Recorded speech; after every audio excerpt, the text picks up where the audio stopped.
Welcome, welcome. So I am setting up Instagram real quick so they can join us. You have to do it separately because Instagram is special. But today we're going to be talking about how fear is blocking your book sales and your blessings. So this will be a quick live because my little one's taking a nap. But I wanted to come on and share some key things that have helped me to overcome fear and being scared to put yourself out there. I know that's a common fear of authors that I work with. And I get that sometimes myself too. So I'll be using some examples from my cookbook case study because it kind of ties into that. And so if you haven't watched that yet, go ahead and make sure you check that out over on YouTube. And I'll pop up using some fancy tech. So hopefully it works.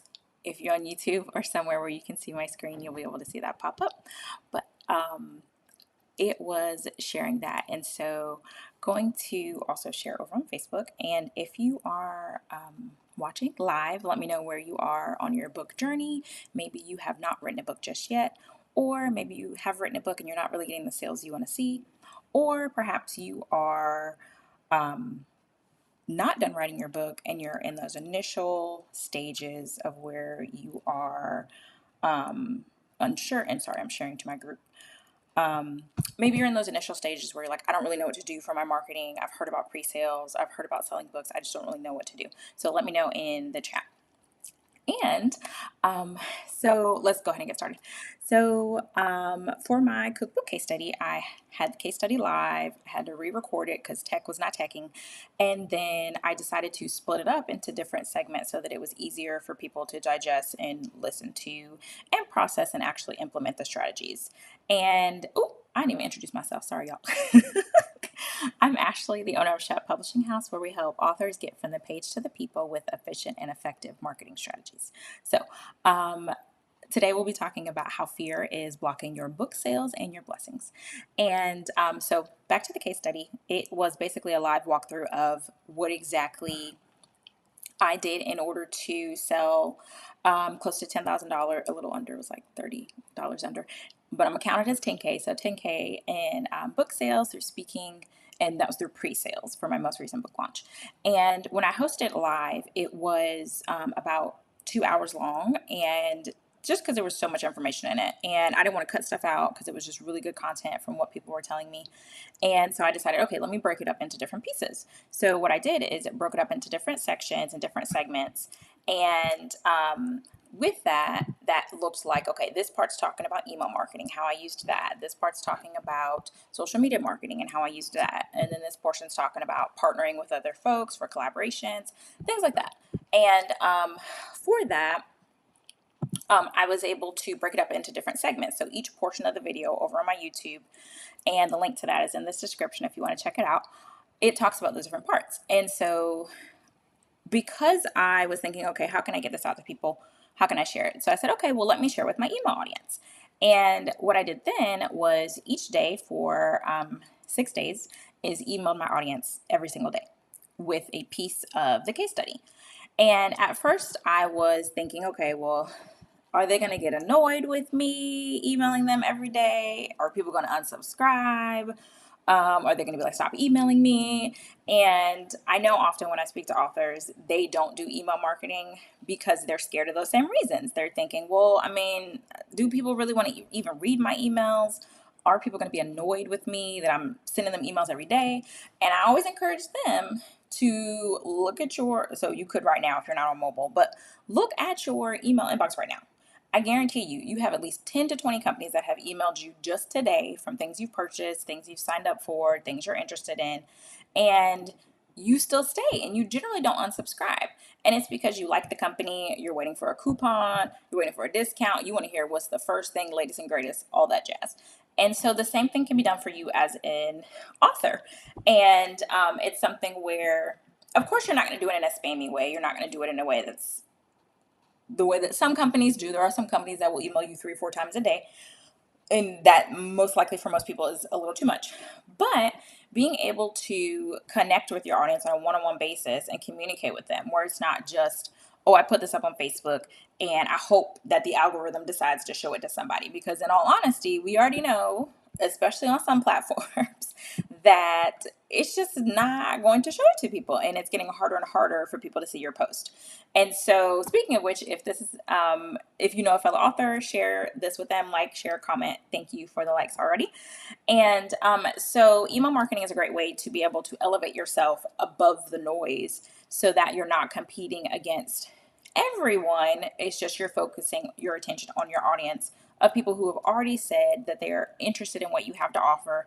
They have already signed on. You've probably given them something in exchange for them signing on. And it's something where you're not having to battle for attention as much as you would have to across other platforms on social media. And so if you need help with email, there's a link in this description to get your emails together. And so it's my email marketing intensive. And so it walks through steps of what to send out in your emails, how to set up your email service provider, different things you can email them, because it can feel dry and you might think, what am I supposed to send these people? So check that out. But anyway, back to the main story. So what was happening is I was sending out emails once a day for 6 days.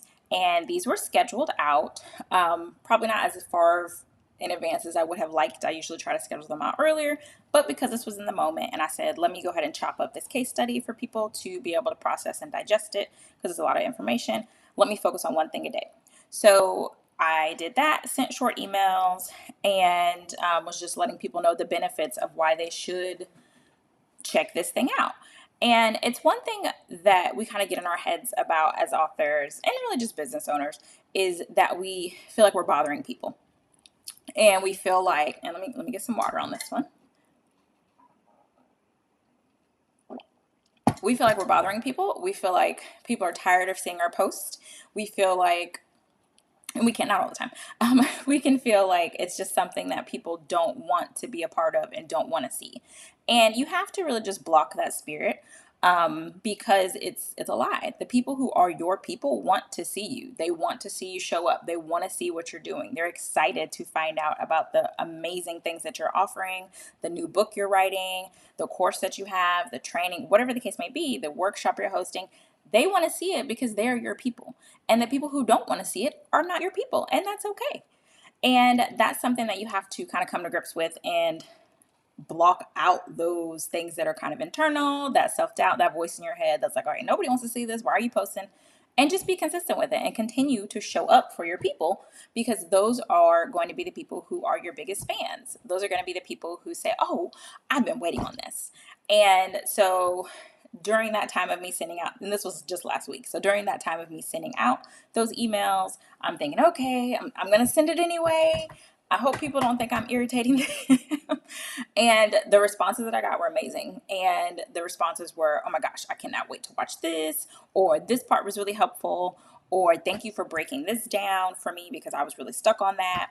And even today, so even after the 6-day email sprint, I got an email from a potential client who's looking to do her pre-sales with me as a either a done for you pre-sale service or coaching for pre-sales. And if that's you and you're interested, you can get the link in the description. I told her about the case study, and I said, yeah, so for my most recent case study, I was able to sell $10,000 in pre-sale related items. So cookbooks, speaking gigs, things like that. And her response, never met this lady. She was referred to me by somebody, Renee Eccles, shout out to you for referring her to me. She's a fellow publisher that I know. She said, wow, I didn't know that that was possible. I didn't know that people can make 4 figures from their pre-sales, which I told her on average, my clients who hire me for pre-sale coaching or pre-sale done for you pre-sales, they are able to make their investment back. They're able to make 4 figures. They're able to pay for their publishing costs through pre-sales before their book is even out.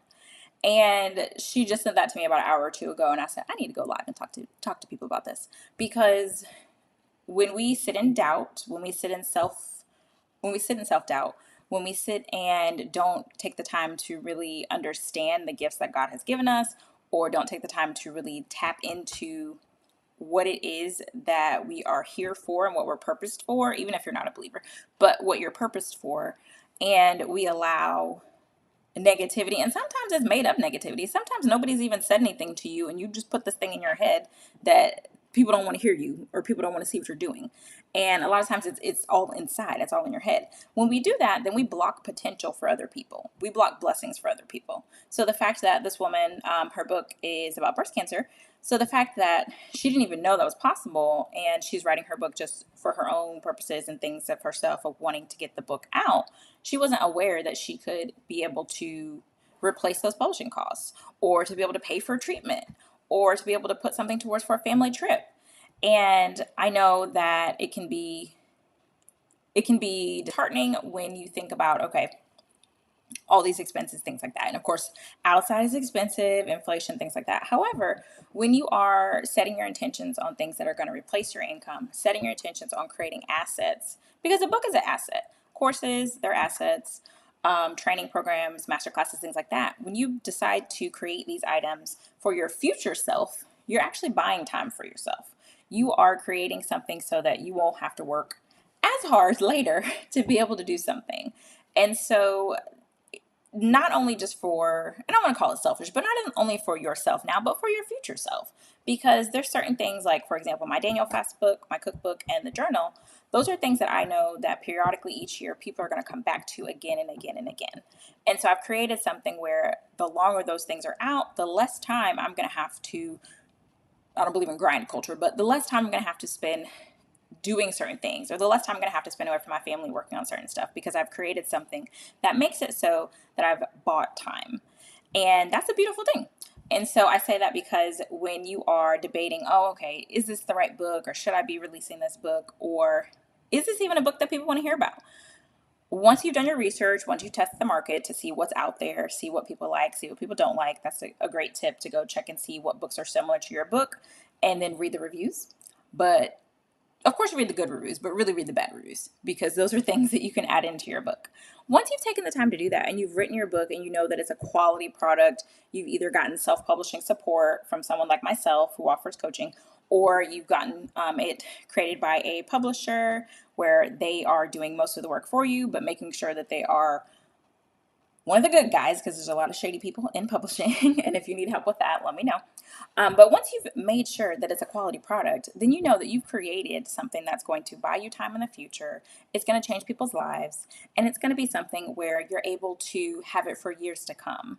And people, for example, going back to my Daniel Class book, or even my mom book, people write to me for my, I have a mom book called New Mom Thoughts, Real Questions for Moms with Their Feelings. And reading the reviews that people leave me of, this is the book I needed when I had a child, or and their kid's 20, or I wouldn't have made it through my postpartum period without this book. Like, that is astronomical, to think that something that I wrote one time, and at that point it was self-serving for me because I needed it, because I didn't see what I needed in the market. But to think that not only something that helps you can help set somebody else free is amazing. And it's something that we take for granted, the gifts that we've given, and we take for granted the abilities that we have. And we decide, okay, well, I have time. I'm not ready to put that out there. I'm not ready to put that out there. But your disobedience and your reluctance to putting it out there is setting someone else up to not be able to get their freedom. And there's a quote that I like to live by. It's from this conversation coach that I saw at a conference. Her name is Amber L. Wright. And the quote is that your gift is someone else's struggle. Why would you insult God by not setting them free? Pass the collection plate. Okay. And I heard that quote at a time where I wasn't sure about starting my food business, which happened before my publishing business. And I was like on the fence, and I wasn't sure. And I was like, okay, God, you talking to me. I hear you loud and clear. Let me go ahead and get my LLC. Let me go ahead and get my stuff together. And that was 7 years ago. And so it's something where we have to be obedient, and we have to remember that we're here for a reason and a purpose. And our purpose is to help other people, whatever that may be like. And so, okay, let me check out the comments. All right, Zeta said, this is on time. I just cross-promoted my second pen name to my subscribers, and that fear was keeping me back from doing it for a long time. Exactly right. So I'm glad that you did that, and you kicked fear in the face and said, I'm gonna do it anyway. So shout out to you. Okay, so back to the story. Let me tell you the results of doing the 6-day case study breakdown. So emailing my audience once a day with a different portion of the case study, internally self-doubting. I said, no, I'm gonna do it anyway, because it doesn't necessarily matter if you're scared while you're doing it. You just need to do the thing. And so at the end of it, so my last email was Saturday, and I was like, let me go look and see at my stats. Let me go check and see who has unsubscribed. And when I looked at the data, there were 4 people who had unsubscribed. And percentage wise, that was about 1% of my audience on my email list. And to me, I'm like, okay, that's fine. I can get a 1% unsubscribe on regular days when I'm not emailing every day. And also for open rates, it was like a 51%. So that tells me that, okay, people are interested. I haven't gotten on their last nerves. They're going to come back. And they're interested in what I have to say, and they know that it's something that's going to help them. As well, I've gotten requests about helping people with their pre-sales also, and so we'll connect with them too. And then another side effect that I had, and I'm going to pull it up on my fancy schmancy, you won't be able to see this on Instagram, but on the other platforms you will because of the orientation. Let me make sure I do this right. Okay, screen share. Fingers crossed. Let's see. Okay, there, boom. So over on my YouTube, I've also been trying to grow my YouTube. And so if you're not a subscriber, go ahead and subscribe on my YouTube. And I'll put that link's in the description already. But it's just Shep Publishing on YouTube. And so that's been one of my goals is to grow my YouTube this year, to increase my watch hours, and also to just provide resources for people who either want to learn how to do things. So I have like step-by-step of like how to buy your ISBN, or how to check your royalties on Amazon, or how to, let's see, how to schedule a release, because now Amazon's added that feature, how I sold 1,000 books. Anyway, whatever, yada yada. Okay, so point being is that I was like, okay, let me get these YouTube covers done. And so the links that I sent people were over on my YouTube channel, and they were able to watch them. And in each of the videos, I encouraged them to watch the previous video. So if you, for example, this was the introduction video. So if you came to the book launch step, I said, okay, go ahead and make sure you watch the background so you can understand where we're going and what it's about. And so one of the other side effects of this is that it increased my watch time, because these were not one video that it wasn't one video that I could share, but now it became 6 different videos that I could share for people to be able to check out. And so of course the watch time or the views varies by the individual video, partially because I sent them out in a certain order. So the videos that are earlier on, so first one, second one, third one, essentially, those have higher views than the later ones. However, it still is an opportunity for me to be able to refer people back to this, because I was going to announce something, but I'm going to wait. So something's coming later in the month that I'll share later, so stay tuned. But this gives me an opportunity to show my expertise, to let people see, oh, it is possible. This is exactly how she was able to do it, and to get the resources as well so that they are able to do it themselves. So that was the second bonus of like a good side effect. And then the third one I kind of already touched on, but it was just letting people know that's possible. And a lot of times we can get so stuck in our heads or be so unsure of things because we're just not able to see that it's a thing that's even a reality, or that is something that you can even do. And so the fact that I'm somebody who, until I'm coming up on my 1-year anniversary of being a full-time entrepreneur. But before that, I was doing pre-sales before. And so this, of course, was my biggest pre-sale because I had more flexibility. I was working probably about halfway through the pre-sale, and then ended up, my position got dissolved. And so either way, long story short, it lets other people know that it's possible for them, that you don't have to do it using a huge, that of course I had a marketing campaign and a marketing plan, but it was all organic. I didn't use paid ads. And not that there's anything wrong with paid ads. I will use those in the future. I just didn't for this launch because I didn't have it, because I had lost my job. And so letting people know that even with 2 kids, even with having a high-risk pregnancy, even with a job loss, that you can still be successful. And so knowing that you can be inspirational to others, if you choose to be obedient to the things that you are supposed to be doing, then that's something that's like confirmation. So wanted to share those things with you, and then let you know that, of course, if you are looking for support or help in either pre-sales, email marketing, or all things marketing for your author journey, then definitely check me out. My information is in the description of this video, and I would love to help you either with your pre-sales or with your book marketing. Or if you're like, I don't even have a book yet, we can start at the basics. We do offer publishing services as well. So thank you so much for tuning in, and please like, share, and comment, and subscribe if you're watching over on YouTube. And thank you. Have a good one.